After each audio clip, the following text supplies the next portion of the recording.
Olá, no Desinformando de hoje, será que a ruim da semana é a prisão do Bolsonaro? No Essa Informa, vamos para a informação.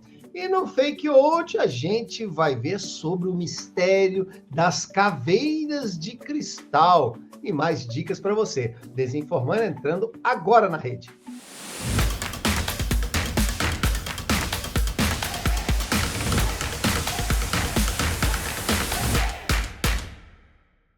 Olá, seja muito bem-vindo. Eu sou o professor Cláudio Magalhães, aqui do meu lado sempre o antenado, o informado contra a desinformação, o doutorando em comunicação, Diego de Deus, para que a gente esclarecer e conversar sobre esse mal do século. Quanto mais bem informado a gente estiver, melhor a gente também vai estar contra essa grande praga da humanidade. Aproveite, deixe aí seu like, recomende isso para os amigos, né? Vai escutar os episódios anteriores, tanto aqui no canal Democracia da Desinformação, como no Spotify e também lá no YouTube Music.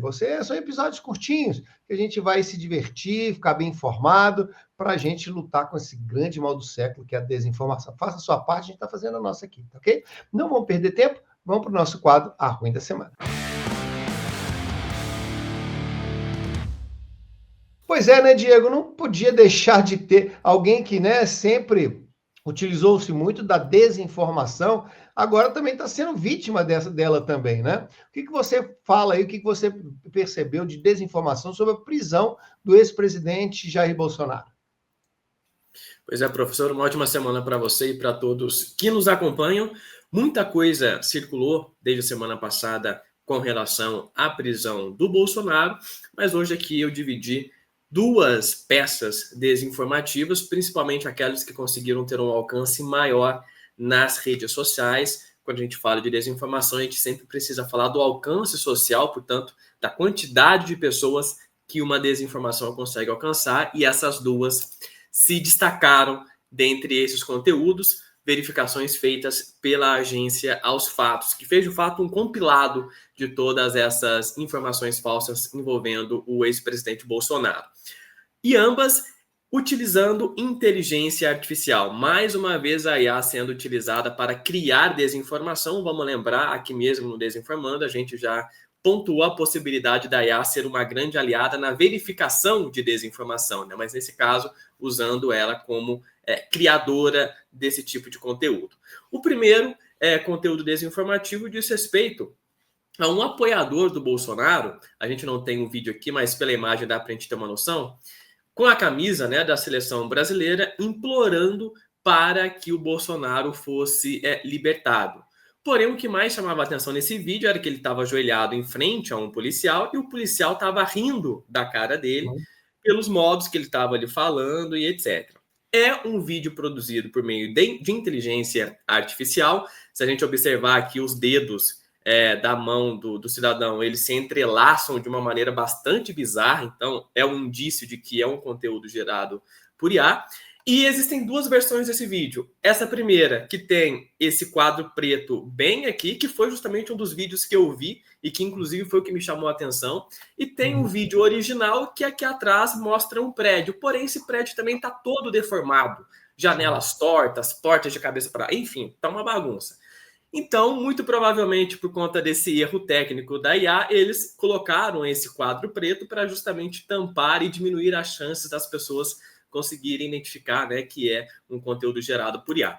O outro conteúdo desinformativo são vídeos também produzidos por IA, mostrando os filhos do Bolsonaro pedindo, tanto o Flávio como também o Eduardo, pedindo dinheiro para custar o processo, né, de prisão do pai do Bolsonaro nesse caso. São esses dois aqui, né? São vídeos que foram originados de vídeos verdadeiros. Ambos gravaram vídeos, mas não pedindo dinheiro para isso, nem falando sobre a prisão do Bolsonaro, mas utilizou-se dessa matéria-prima por meio da IA para poder gerar esse tipo de golpe, né? Foi um golpe digital, pessoas aí doando dinheiro para que a prisão do Bolsonaro fosse conduzida da melhor maneira possível. Por mais absurda que uma informação como essa possa parecer, ou um pedido como esse possa parecer, ainda assim várias pessoas acreditaram e caíram nesse tipo de golpe.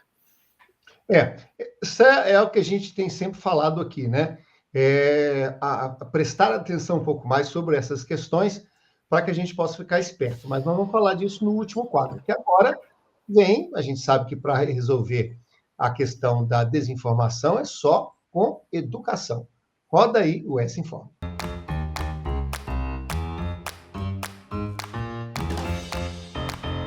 Pois é, pessoal, como você sabe, o S-Informa é o nosso quadro quando a gente traz a ciência para nos ajudar contra a desinformação. Este é o 6º episódio que nós estamos trazendo de um texto que o Diego selecionou aqui para a gente, que fala sobre o letramento da desinformação. Como esse é o 6º C, Diego, queria que você fizesse rapidamente uma recapitulação sobre esse texto, tá? Para quem está só chegando agora e fica animado para ver os anteriores. E quais são os 5 Cs anteriores? Fala aí. Claro, isso aqui é um texto utilizando aqui a versão traduzida, que é bastante fiel, né? A gente sempre fala aqui dos benefícios que determinadas ferramentas de IA conseguem trazer para a gente, principalmente na leitura de textos em inglês, que muitas vezes a produção científica é concentrada nesse tipo de língua, né? Então, utilizando aqui um exemplo de como que a tradução fica bem elaborada.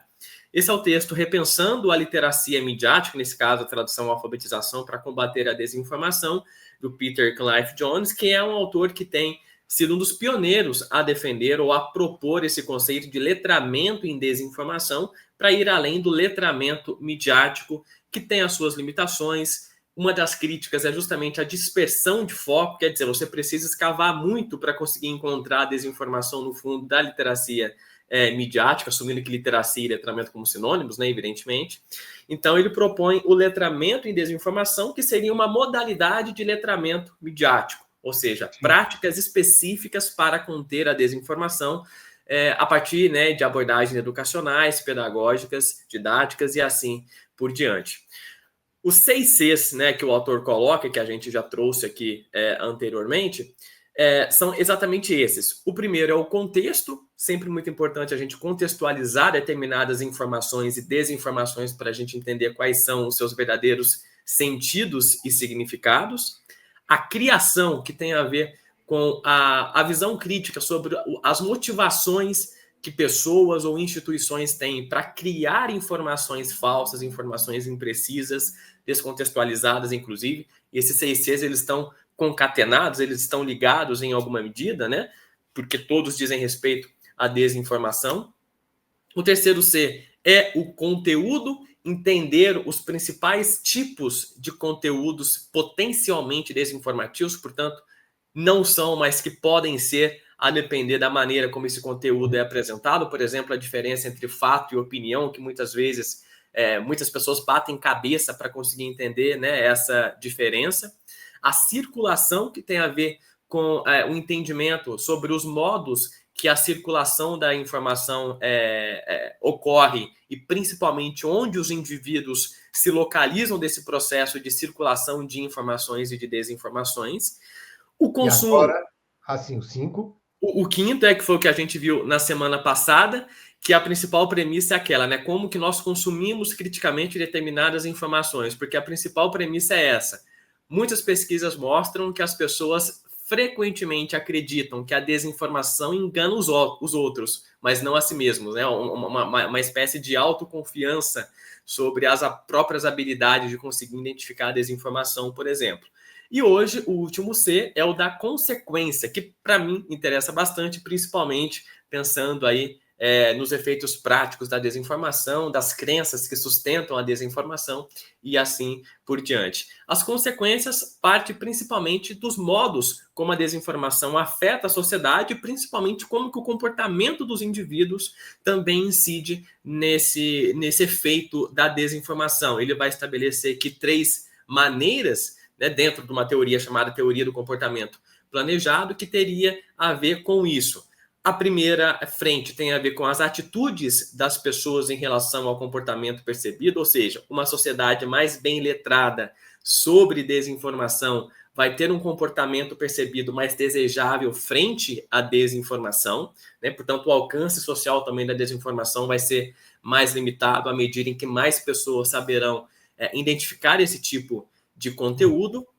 A segunda seriam as normas sociais relacionadas ao comportamento sobre esse tipo de conteúdo, que tem muito a ver também com a primeira, né? Quer dizer, as condutas desejáveis por uma sociedade letrada em desinformação e, portanto, mais pessoas conseguiriam identificar desinformação e, por exemplo, identificar quem está compartilhando esse tipo de conteúdo. E a última capacidade percebida dos indivíduos de controlar o comportamento, que tem muito a ver justamente com esse consumo.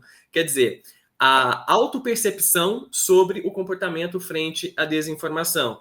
Se eu acho que a desinformação é um problema que acomete somente outras pessoas, nunca que eu vou conseguir ter essa autopercepção sobre o modo como a desinformação me afeta e afeta a sociedade onde eu estou inserido, né? Então, com esses 6 Cs, a gente encerra esse texto.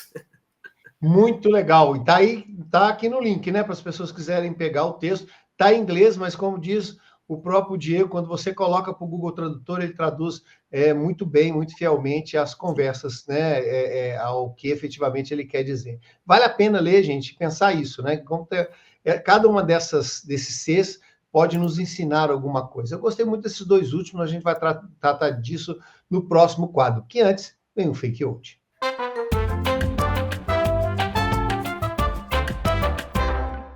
Pois é, o Fake Old de hoje vem falar sobre os mistérios das caveiras de cristal. Quero escutar um pouquinho o Diego, porque eu tenho uma outra referência aqui, eu quero ver se é sobre isso mesmo que nós vamos falar. Fala aqui, que história é essa, meu amigo Diego? Essas caveiras de cristal, né, professor, apareceram principalmente no final do século XIX em alguns países europeus, principalmente a partir de alguns artistas que afirmavam ser relíquias do Império Azteca, dos povos maias e assim por diante. Inclusive, muitos museus acabaram comprando essas peças por acreditar que fosse uma informação verdadeira. E aí, 2 possibilidades. Tanto caveiras que teriam sido produzidas por alienígenas, portanto, não eram caveiras humanas, né, por assim dizer, quanto uma teoria mais conservadora no sentido de considerar que essas caveiras teriam sido produzidas artesanalmente por esses povos, principalmente aqueles que viviam na Colômbia, né, onde hoje é a Colômbia, evidentemente. Porém, estudos que foram realizados anos posteriores demonstraram que isso tudo é uma fraude, né, que essas caveiras, na realidade, foram produzidas na própria Europa com ferramentas já consideradas modernas e que isso não se sustenta. Algumas caveiras ainda estão disponíveis, inclusive no museu nos Estados Unidos, mas ela vem sempre com aviso dizendo que faltam evidências científicas para conseguir saber exatamente a origem e como que, de fato, essas caveiras surgiram e ganharam aí esse mito em torno delas. E é engraçado isso, né, Diego? Como é que universidades, que muitas vezes são ligadas aos museus, caem nessas lorotas, não é de hoje. Imagina antes que tinha muito menos elementos da desinformação que vocês traz para cá, e as pessoas ainda compravam. Hoje, com essa quantidade de outros elementos que ajudam na desinformação, realmente o esquema fica muito mais complexo para saber o que é verdade ou o que não é. Mas também a tecnologia ajuda também a fazer pesquisa também e perceber que essas coisas não são, né? São fraudes. Claro que quando, né, na minha geração, a gente lembra do Indiana Jones, né, que fez o filme Indiana Jones e a Caveira do Cristal, que pega esse mito como se fosse feito pelos extraterrestres, né? Então você vê que a própria cultura pop também se aproveita disso para poder instigar e também, né, pegar uma onda aí e lucrar um pouquinho com essa desinformação. Nós estamos chegando no final, eu quero conversar mais uma coisinha com o Diego. Toca aí o Pré-Verdades.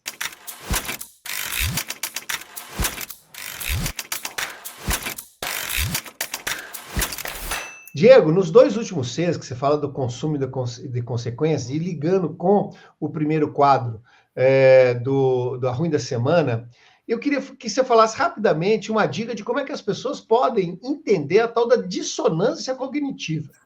E o que é dissonância cognitiva? É você querer acreditar tanto num fato que você briga com a realidade, não é? E a gente acha que isso é uma coisa de doido, mas não é não. É uma maneira, inclusive, da gente tentar ter um certo cuidado com a nossa própria sanidade. É um pouco a história da raposa com as uvas verdes, né? Bom, já que eu não consigo alcançar, é porque elas estão verdes, né? Lembra da fábula? Sim. Que a moral é, quando a gente não quer enxergar uma coisa, a gente tem elementos para que a gente não enxerga, mas a gente sai fora da realidade. Você percebe essa dissonância cognitiva nos exemplos que você deu hoje?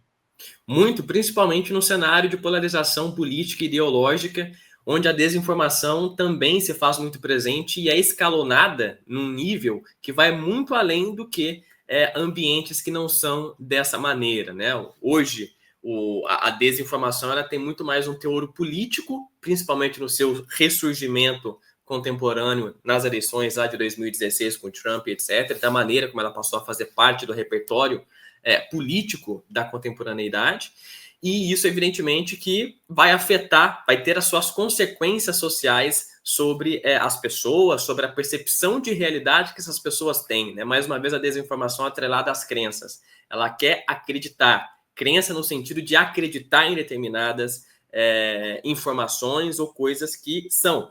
Uma checagem que, por exemplo, Aos Fatos fez, mostrando a que nível que nós chegamos, foi comprovar que aquele vídeo, não sei se todo mundo chegou a ver, mas um vídeo de uma policial federal perguntando para o Bolsonaro sobre os danos, né, na tornozeleira. Ele disse que ele foi curioso de tentar usar a máquina de solda para ver o que aconteceria na tornozeleira. É um vídeo original, mas muitas pessoas, inclusive, suspeitando sobre aquele vídeo, se questionando se aquilo não é inteligência artificial, sendo que não era um vídeo verdadeiro, enquanto que outras pessoas estavam acreditando piamente nos vídeos gerados por IA. Então a gente mostra como que essa identificação de marcas enunciativas da desinformação pela inteligência artificial se torna cada vez mais complexa, mas ao mesmo tempo escancara essa dissonância cognitiva no fato das pessoas só quererem acreditar naquilo que é agradável à razão de cada uma. E por isso o Desinformando está aqui, para ajudar você a não entrar nessa. Semana que vem estamos de volta. Um abraço! Assim, pessoal, até a próxima.